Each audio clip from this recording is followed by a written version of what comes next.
Good morning all of you. मित्रों, कैसे हैं आप लोग। उम्मीद है कि आप लोग स्वस्थ होंगे और आपकी अच्छी पढ़ाई चल रही होगी। आज हम लोग इतिहास के अगले सीरीज में पढ़ेंगे मौर्य काल, मौर्य पीरियड। इतिहास के इस भाग में हम लोग महत्वपूर्ण कई वंशावली देखेंगे, उससे संबंधित तथ्य देखेंगे और उससे संबंधित कॉन्सेप्ट देखेंगे और देखेंगे कि इस समय भारतीय इतिहास में क्या परिवर्तन हुआ था, क्या व्यवस्थाएं बदली थी और क्या नया कुछ हुआ था। इससे पहले हम लोग एक बार अभी तक क्या पढ़े हैं 2 मिनट के लिए ध्यान दें तो हम लोग प्राचीन इतिहास से चले थे, जहाँ प्रागैतिहासिक यानी पाषाण काल को पढ़े थे। फिर हम लोग आद्य ऐतिहासिक इतिहास को देखे थे, जहाँ हम लोग सिंधु या हड़प्पा सभ्यता को देखे थे, जहाँ कांस्य का प्रयोग हो रहा था। फिर हम लोग देखते हैं कि इसके बाद वैदिक सभ्यता में आते हैं, जहाँ ऋग्वैदिक काल और उत्तर वैदिक काल की बात करते हैं मित्रों। इसके बाद देखते हैं कि धर्म का उदय होता है और बौद्ध और जैन धर्म की कुछ अध्ययन करते हैं, लेकिन इसका अध्ययन अभी तक हम लोग सीरीज में नहीं किए हैं। जब प्राचीन इतिहास खत्म होगी तो हम लोग बौद्ध और जैन को एक अलग टॉपिक के रूप में पढ़ेंगे। उसके बाद हम लोग देखते हैं कि कैसे महाजनपद का उदय होता है और इसमें एक शक्तिशाली महाजनपद मगध का उत्कर्ष होता है। फिर हम लोग देखते हैं कि मगध बृहद्रथ के द्वारा स्थापित किया जाता है हर्यक वंश का, और हम लोग फिर हर्यक वंश से देखते हैं कि शिशुनाग वंश आता है शिशुनाग के द्वारा। फिर हम लोग देखते हैं कि नंद वंश आता है और फिर हम लोग उसके बाद के अध्याय को आज के क्लास में प्रारंभ करेंगे। तो चलो मित्रों, आज हम लोग बात करेंगे प्राचीन भारतीय इतिहास के मौर्य काल। मौर्य काल का ये प्रथम क्लास होगा। मित्रों ध्यान देंगे कि इस समय से परीक्षा में हमेशा क्वेश्चन रहता है, यहाँ तक कि मेंस एग्ज़ाम में भी क्वेश्चन रहता है। तो आपको याद रखना है, क्योंकि अशोक और इससे संबंधित क्वेश्चन प्रत्येक एग्ज़ाम में होता है, चाहे यूपीएससी का एग्ज़ाम हो तब, या किसी लोअर पीसीएस का एग्ज़ाम हो तब, या एसएससी का एग्ज़ाम हो तब, या रेलवे का एग्ज़ाम हो तब। तो मित्रों, सबसे पहले हम लोग इसका अध्ययन करने के लिए मौर्य काल को मैंने आसान हो, इसका अध्ययन आसान हो, इसके लिए हमने एक सिस्टम में ढाला है कि मौर्य वंश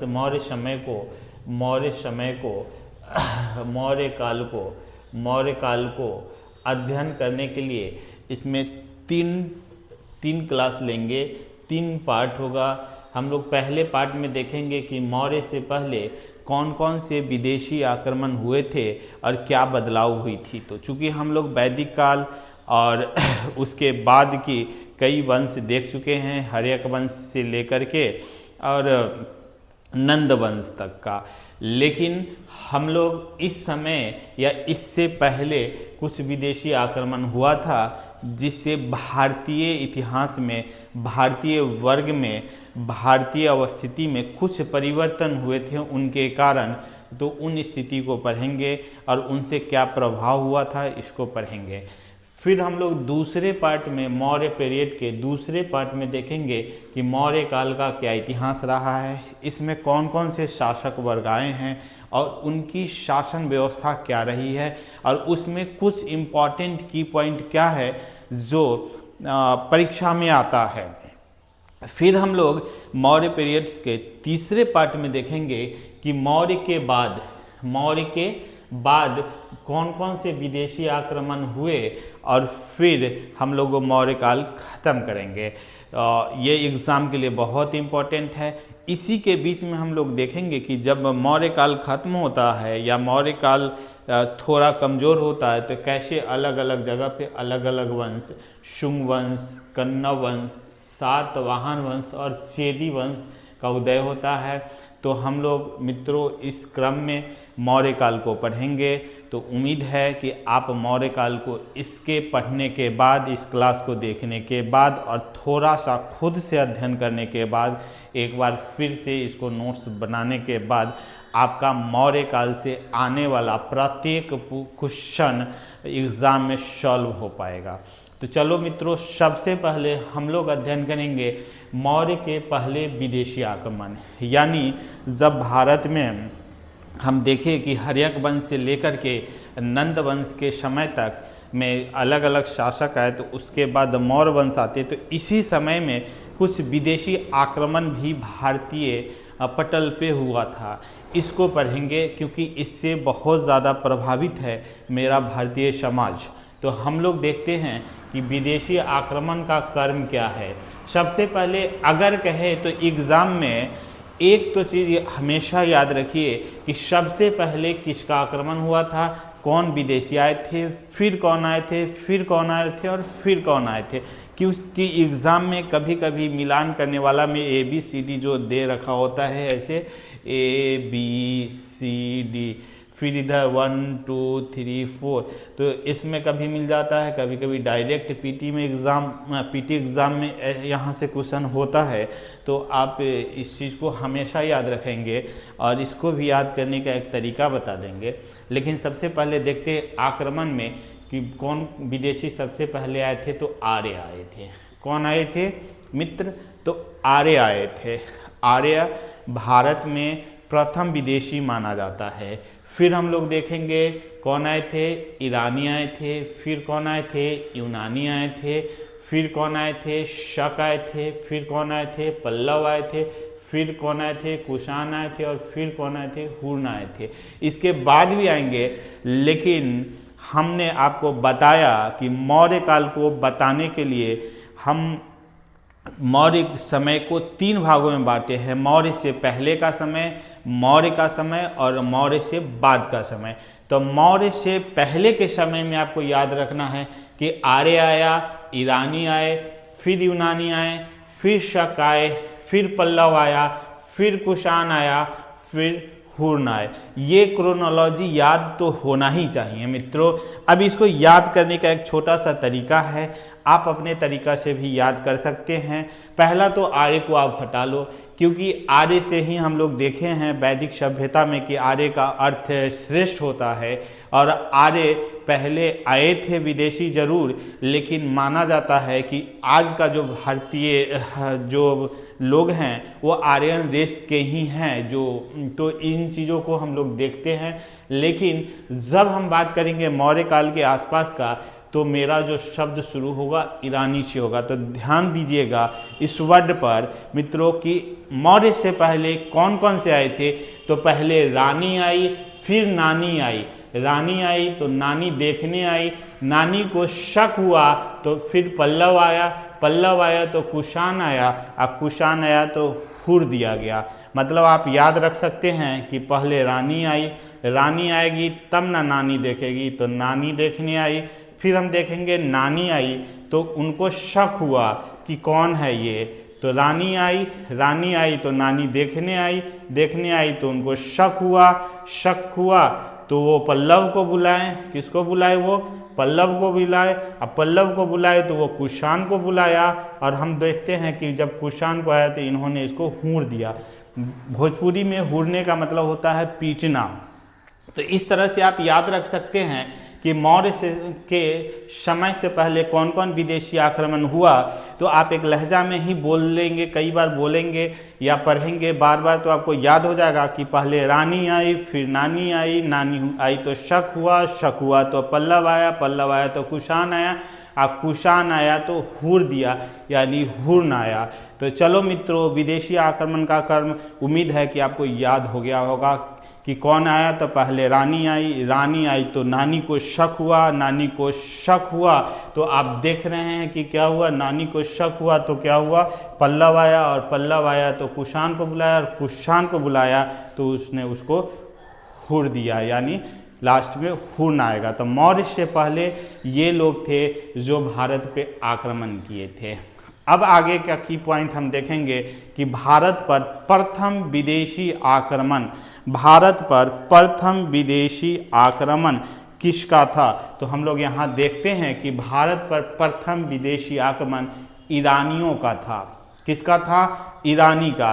पहले ही बता चुके हैं कि पहले रानी आई, फिर नानी आई, नानी आई तो शक हुआ, और शक हुआ तो पल्लव आया, पल्लव ने कुषाण को बुलाया, कुषाण ने हुर दिया। तो आपको याद हो चुका होगा कि सबसे पहले कौन आई? तो ईरानी आई, है ना, रानी ईरानी आई। ईरानियों को ही हर्वामनी वंश कहते हैं। इस वंश से संबंधित आगे भी हम लोग पढ़ेंगे। तो ईरानी या हर्वानी वंश के साइरस दो किसने आक्रमण किया था? तो याद रखना है आपको, साइरस द्वितीय द्वारा कब आक्रमण किया गया था? तो 558 से लगभग 529 BC यानी ईसा पूर्व में भारत पर आक्रमण किया गया था।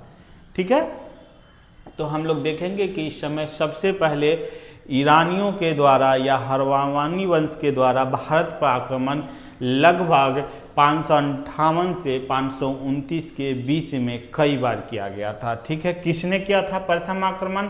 तो साइरस ने किया था। ठीक है, किसने किया था प्रथम आक्रमण? तो साइरस ने किया था मित्रों। अब आगे बात करते हैं कि ये तो प्रथम आक्रमण था, लेकिन सफल आक्रमण किसने किया था? तो हम लोग आगे याद रखेंगे की पॉइंट कि प्रथम सफल आक्रमण किसके द्वारा हुआ? डेरियस प्रथम के द्वारा। कई एग्जाम में पूछा जा चुका है। और कब हुआ था? 516 ईसा पूर्व में डेरियस प्रथम के द्वारा प्रथम विदेशी सफल आक्रमण 516 ईसा पूर्व में हुआ था। अब फिर आते हैं कि हम लोग नेक्स्ट की पॉइंट पे कि भारत के पश्चिमोत्तर में, भारत के पश्चिमोत्तर का मतलब आप समझ रहे हैं? पश्चिमोत्तर का मतलब समझ रहे हैं? पश्चिम और उत्तर भाग, ये भाग मतलब भारत से थोड़ा आगे पश्चिम वाला भाग और उत्तर वाला कोना पे पश्चिमोत्तर भाग का मतलब ये कोना है। तो पश्चिमोत्तर का मतलब है पश्चिमोत्तर भाग को विजित करके, पश्चिमोत्तर भाग को विजित करके जो हम लोग देखते हैं पंजाब वगैरह वाला क्षेत्र है उससे आगे और पंजाब वगैरह करके ईरान, कौन? ईरान का 20वां प्रांत बनाया गया था। हम लोग देखे हैं कि सफल आक्रमण किया और इसे किसका प्रांत बनाया गया था? तो ईरान का प्रांत बनाया गया था। कैमा प्रांत बनाया गया था? तो 20वां प्रांत बनाया गया था। ठीक है, और इसका इंपॉर्टेंस क्या था? तो यहाँ से 360 सोने का टैलेंट प्राप्त होता था। ठीक है, तो हम लोग देखे अभी तक कि मौर्य से पहले जो विदेशी आक्रमण था आर्य थे, उसके बाद रानी आती है, रानी आती है तो नानी आती है, नानी आती है तो शक होता है, शक होता है तो पल्लव को बुलाती है, पल्लव को बुलाती है तो कुषाण आता है, और कुषाण आता है तो हूर देता है। तो हम इसमें सबसे पहले किसके बारे में अध्ययन करेंगे? ईरानी के बारे में, क्योंकि हम लोग आर्य रेस की अध्ययन कर चुके हैं वैदिक सभ्यता में। तो सबसे पहले अध्ययन करेंगे किसका अध्ययन करेंगे? ईरानी का। और ईरानी का जब बात करेंगे तो हम लोग ईरानी को ही हर्वानी वंश के नाम से भी जानते हैं। और इनका प्रथम आक्रमण हम लोग देख चुके हैं डेरियस सेकेंड द्वारा किया गया था। लेकिन सफल आक्रमण की बात जब हम लोग करते हैं तो डेरियस सेकेंड के द्वारा किया गया था। कब किया गया था? तो 516 ईसा पूर्व के लगभग में। अब हम लोग बात करते हैं कि जब ये सफल आक्रमण है, इसका मतलब है कि ईरान का एक 22वां क्षेत्र, 20वां क्षेत्र इसको बना लिया गया था, 20वां प्रांत के रूप में इसको स्वीकार किया गया था। और हम देखेंगे ये क्षेत्र आज के भारत के किस जगह को कहते हैं? तब पश्चिमोत्तर भारत का जो कोना है पंजाब से थोड़ा आगे और पंजाब वाला जो क्षेत्र है उसी को कहते हैं। इसका इम्पोर्टेंस क्या था? तो यहाँ से 360 कितना? 360 टैलेंट स्वर्ण की प्राप्ति होती थी। ठीक है मित्रों, तो हम लोग देखते हैं ईरानी का ये कॉन्सेप्ट, ये छोटा छोटा जो लाइन है एग्जाम में आते रहता है तो आपको याद रखना है। अब हम लोग ये देखेंगे कि जब भारत में ईरानी आते हैं तो इनका भारतीय समाज के पे क्या प्रभाव पड़ता है। तो बहुत ही कम वर्ड में लेकिन बहुत प्रभावशाली तरीका से आपको लिख कर दिए हैं और इसको फिर समझा भी रहे हैं कि ईरानी और यूनानी जब आते हैं भारत में तो इनका जो प्रभाव है वो सबसे पहले लिपि पे पड़ता है, भारतीय लिपि पे पड़ता है। ठीक है, क्योंकि भारतीय लिपि में जो हम लोग अभी तक का प्रयोग कर रहे थे उसमें एक खरोष्ठी लिपि शब्द आपको मिला होगा, खरोष्ठी से आप परिचित होंगे। इसका कहीं ना कहीं जन्म क्या कहते हैं यूनानी और अरमाइक लिपि के मिश्रण से ही हुआ है, और ये यूनानी के आने के बाद ही भारत में प्रवेश किया था। तो याद रखिएगा, खरोष्ठी लिपि किसके मिश्रण से है? यूनानी और अरमाइक लिपि के मिश्रण से है, और यूनानी के आने के बाद हुआ है। ठीक है मित्रों, फिर हम लोग बात करेंगे कि इस समय जब मौर्य काल चल रहा था तो मौर्य कला पे इसका प्रभाव, कला पे मतलब आर्ट पे इसका क्या प्रभाव था। तो राज प्रसाद का नाम सुनते हैं और स्तंभ का नाम सुनते हैं, ये ईरानियों का ही देन है मित्रों। ठीक है, फिर हम लोग बात करेंगे किसका कि यहाँ अर्थव्यवस्था में यानी यहाँ के आर्थिक स्थिति में क्या परिवर्तन हुआ। तो जब यहाँ ईरानी आए तो भारतीय लोगों का जो वाणिज्य व्यवस्था था ईरानियों से जुड़ गया, यानी अर्थव्यवस्था थोड़ा सा विकसित हो गया।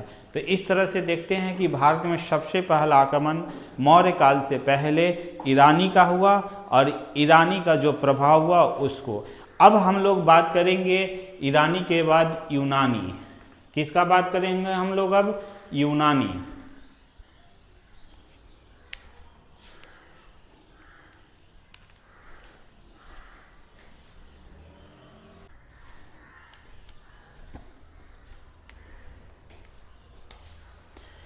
अब हम लोग बात करेंगे यूनानी आक्रमण का। मौर्य के पहले रानी और नानी दोनों का आक्रमण होता है। हम लोग ईरानी आक्रमण तो अभी तक देख लिए, अब बात करेंगे यूनानी आक्रमण का। ठीक है मित्रों, यूनानी आक्रमण अर्थात सिकंदर का आक्रमण। आपने सिकंदर शब्द से जरूर वाकिफ होंगे, अगर आप छात्र होंगे तो जरूर वाकिफ होंगे। विश्व विजेता सिकंदर के नाम से प्रसिद्ध है ये। और हम लोग जब भी यूनानी शब्द का प्रयोग करते हैं भारत में आक्रमण के लिए, तो सबसे पहले कोई यूनानी आक्रमण भारत में किया था तो वो सिकंदर ही था। तो सिकंदर से संबंधित तथ्य और सिकंदर से संबंधित चीज़ों को हम लोग जब पढ़ते हैं तो यूनानी आक्रमण कहते हैं। और ये कब हुआ था? तो मौर्य काल से थोड़ा सा पहले। तो हम लोग सबसे पहले सिकंदर का बेसिक कॉन्सेप्ट देखेंगे कि ये कहाँ का था और कहाँ का शासक था। तो हम लोग देखते हैं मित्रों, सिकंदर के पिता का नाम क्या था? फिलिप था। क्या नाम था? फिलिप था। और ये शासक थे, कहाँ के थे?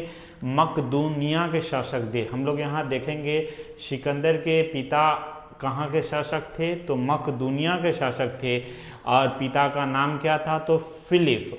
और हम देखते हैं कि 359 ईस्वी में यानी 359 बीसी में ये वहाँ के शासक बनते हैं, लेकिन इनकी हत्या कर दी जाती है 329 बीसी अप्रॉक्स में। तो हम लोग देखते हैं 329 बीसी में जब इनकी हत्या कर दी जाती है तो उस समय सिकंदर का उम्र मात्र, यानी इनके पुत्र का उम्र मात्र 20 वर्ष का था, और इनको शासक बना दिया जाता है। यानी सिकंदर मकदूनिया का शासक 329 ईसा पूर्व में बनता है। ठीक है, इन्हीं के गुरु का नाम यानी सिकंदर के गुरु का नाम अरस्तु है, जिसे आप वाकिफ होंगे, जीव विज्ञान के पाठ्यक्रम में आप पढ़े होंगे या अलग अलग जगह पे भी पढ़े होंगे।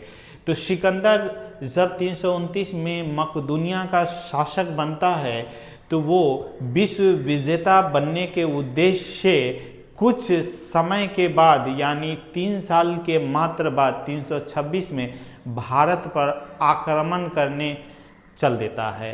तो हम देखते हैं कि सिकंदर 326 ईस्वी में भारत पर विश्व विजेता बनने के उद्देश्य से आक्रमण करने के लिए चल देता है। और उसके बाद हम देखते हैं कि सिकंदर भारत के इस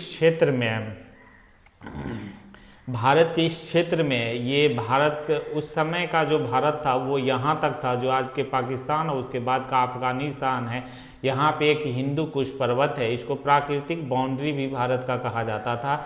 इसको पार करके ही सिकंदर भारत में प्रवेश करता है उस समय के भारत में। तो हम देखते हैं कि वह हिंदू कुश पर्वत को पास करके, हिंदू कुश पर्वत को पार करके भारत आया था। याद रखिएगा, सिकंदर किस पर्वत को पार करके भारत आया था? हिंदू कुश पर्वत को पार करके। उसका उद्देश्य क्या था? विश्व विजेता बनना। तो अब आगे बात करते हैं कि जब ये भारत आया तो उस समय इसका किसने साथ दिया था? तो आमी नाम का एक शासक था। कहाँ का शासक था? तक्षशिला। तक्षशिला से भी आप वाकिफ होंगे, महाजनपद के समय हम लोग देखे थे। तो तक्षशिला का शासक आमी ने हिंदू कुश जब पर्वत पार करके सिकंदर भारत में प्रवेश किया तो वो अपना समर्पण कर दिया। आमी ने समर्पण कर दिया। इस तरह से उनको सहयोग मिल गया और वो मजबूत हो गए। फिर हम आगे देखते हैं कि वह पंजाब के शासक पोरस से, बहुत फेमस है, एग्जाम में बार बार आता है कि पंजाब के शासक पोरस या उसका नाम पुरु था, पुरु के साथ झेलम नदी के किनारे, इसको हाइडेस्पिस का युद्ध भी कहा जाता है, झेलम या हाइडेस्पिस का युद्ध करके पोरस को पराजित कर जाता है। वो पंजाब का राजा पोरस को पराजित कर देता है किस युद्ध में? झेलम या हाइडेस्पिस के युद्ध में पराजित कर देता है। इस तरह से भारत में प्रवेश कर जाता है। हम आगे देखते हैं कि वह किस नदी को पार करता है? तो ब्यास नदी, झेलम नदी को पार करके झेलम नदी पे युद्ध करता है। और हम देखते हैं आगे कि सिकंदर का सेना, एक नदी है व्यास, अब वाकिफ होंगे व्यास नदी से, सिकंदर का सेना व्यास नदी पार करने से मना कर देता है। जब व्यास नदी पार करने से मना कर देता है तो सिकंदर वहाँ से वापस चला जाता है और 19 माह तक के इस समय में भारत में सिकंदर रहता है। तो भारत में सिकंदर कितने दिन तक रहा था? तो 19 माह के लगभग तक रहा था। और लगभग वो 325 से 323 यानी 325 या कहीं कहीं 323 ईसा पूर्व के समय में भारत से वापस चला जाता है। ये अलग अलग डेट क्यों है? तो अलग अलग स्रोतों से अलग अलग डेट मिलता है। तो माना गया है कि वो समय क्या तो 325 था या 323 था जब सिकंदर भारत से वापस, जब उसका सेना कहता है कि अब हम ब्यास नदी नहीं पार कर सकते तो वापस जाने लगता है। उस समय तक सिकंदर का जो समय हो जाता है 19 माह तक हो जाता है। और जाने के क्रम में ही एक जगह है बेबीलोन, वहाँ पे उसकी मृत्यु हो जाती है। तो सिकंदर इस तरह से यूनानी शासक जो भारत पे विश्व विजेता बनने के उद्देश्य से आया था, उसकी मृत्यु हो जाती है। तो इस सारे टर्म्स में हम लोग ये सीखेंगे कि सिकंदर भारत पे कब आक्रमण किया, सिकंदर कहाँ का शासक था, सिकंदर कौन सा युद्ध लड़ा था, कितना दिन लड़ा था और कब वापस चला गया और उसकी मृत्यु कब हो गई। चूँकि इससे जुड़ी हुई बहुत सारी कहानियाँ हैं, लेकिन हम प्रयास करेंगे उसी मुख्य बिंदु पे जहाँ से परीक्षा में क्वेश्चन आता है और हम उसको सॉल्व कर पाते हैं, क्योंकि मेरा उद्देश्य एग्ज़ाम पास करना है। लेकिन हम लोग जब इसके बाद बात करेंगे कि जैसे ईरानी जब यहाँ से गया था तो भारतीय समाज में क्या प्रभाव पड़ा था, उसी तरह से यूनानी जब जाएगा तो भारतीय समाज में क्या प्रभाव पड़ेगा। तो अब हम लोग देखेंगे कि यूनानी का भारतीय समाज पर क्या प्रभाव रहा, यूनानी का भारतीय समाज पर क्या प्रभाव रहा, इस चीज़ को हम लोग अभी देखेंगे। तो सबसे पहले कहेंगे कि जैसे ही विदेशी आक्रमण होता है कोई भी समाज का संपर्क बढ़ जाता है, जिससे उसकी आर्थिक व्यवस्था थोड़ी सुदृढ़ हो जाती है। तो आर्थिक व्यवस्था के स्वरूप में हम लोग देखेंगे कि भारतीय अर्थव्यवस्था थोड़ी सी सुदृढ़ हो गई थी। भारतीय अर्थव्यवस्था क्या हो गई थी? सुदृढ़ हो गई थी। तो हम लोगों का अर्थव्यवस्था क्या हो गया? अर्थव्यवस्था मजबूत हो गई थी, मजबूत हुई। ठीक है, क्योंकि आयाम इसका बढ़ गया, डायमेंशन इसका क्या हो गया?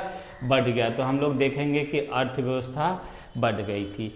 दूसरा, जब हम लोग बात करते हैं तो कहते हैं कि ये कुछ नगर भी बसाए थे। तो बऊ केफला नाम का नगर बसाए थे और निकया नाम का नगर बसाए थे। क्या बसाए थे? तो बऊ केफला एंड निकया, निकया, ठीक है। बाऊ केफला और निकया नाम का नगर सिकंदर यानी यूनानी ने भारत में बसाया था। तीसरा, भारत में क्या प्रभाव पड़ा, तब हम लोग कहते हैं कि इस समय जब सिकंदर आक्रमण कर रहा था तो सारे कहानी के बाद भारतीय शासक में एक अपनापन का भाव आता है कि हम यूनिट में रहें, यानी भारत में एकीकरण का बीज बो के चला गया। तो माना जाता है कि सिकंदर ने भारत का एकीकरण कर दिया। भारत का क्या कर दिया, एकीकरण कर दिया, यूनिटी। मतलब इस समय वही समय था जब सिकंदर के आक्रमण के बाद भारतीय शासक को लगा कि भारत का एकीकरण होना चाहिए और कहीं ना कहीं इसका बोझ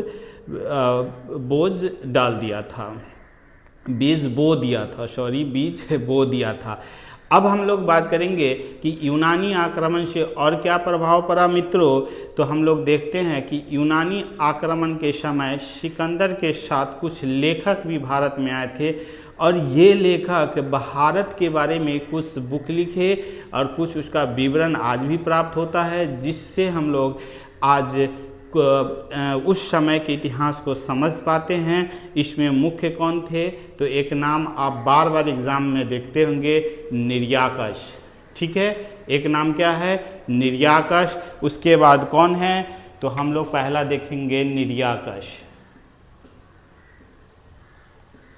फिर अष्टेबुलस, कौन है, अष्टेबुलस। फिर हम लोग देखेंगे कौन है, तो ऑनेसिक्रेटस, अष्टेबुलस,